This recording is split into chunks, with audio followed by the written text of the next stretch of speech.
Allah Subhanahu wa Ta'ala menciptakan manusia sebagai makhluk yang paling mulia, dan Allah menginginkan agar manusia ini bahagia dalam hidupnya.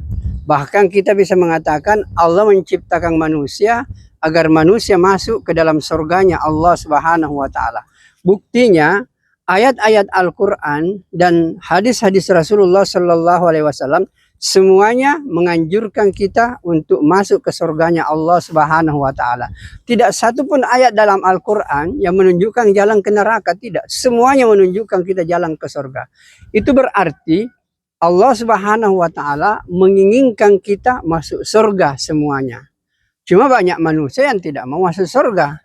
Sehingga Nabi mengatakan, kullu ummati yadkhulunal jannah. Semua umatku, kata Nabi, itu pasti masuk surga. Illa man aba, kecuali yang mereka tidak mau. Siapa mereka yang tidak mau? Adalah mereka yang tidak taat kepada Allah dan tidak taat kepada Nabi. Selama orang itu taat kepada Allah dan taat kepada Nabi, maka mustahil orang itu akan menderita dalam kehidupan ini. Dia akan bahagia. Maka hadirin yang mulia, jadi kalau karena itu kita kembali bahwa Allah Subhanahu wa Ta'ala menciptakan kita itu adalah untuk beribadah. Apa yang dimaksud dengan ibadah? Ibadah itu artinya taat kepada Allah. Jadi ketika Allah mengatakan aku menciptakan manusia untuk beribadah kepada aku, artinya aku menciptakan manusia agar manusia itu beribadah kepada aku, taat kepada aku. Apa yang dimaksud dengan taat kepada Allah?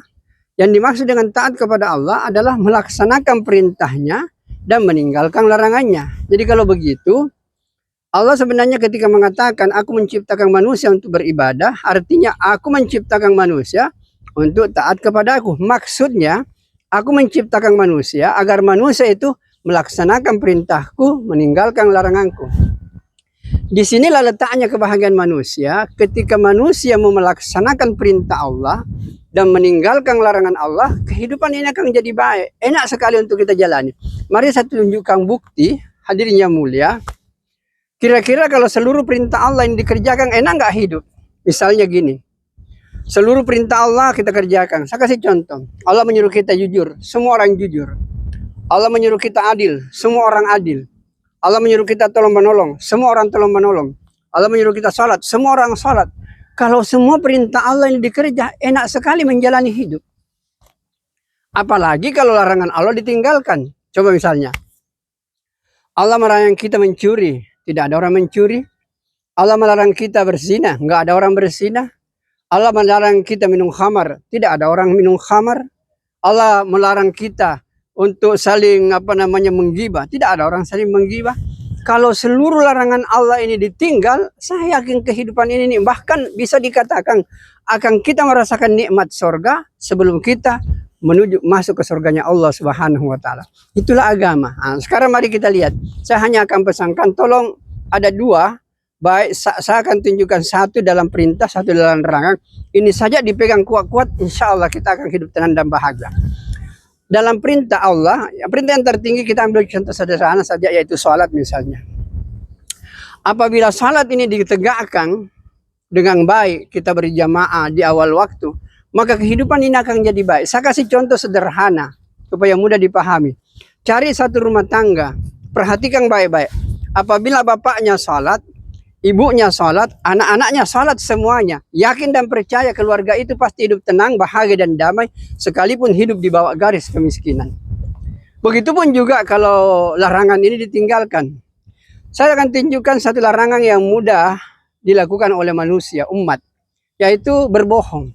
Di mana-mana kita mudah mendapati orang yang berbohong. Nah, kalau bohong ini ditinggalkan, kehidupan ini akan jadi baik. Mari kita lihat, saya kasih contoh sederhana saja.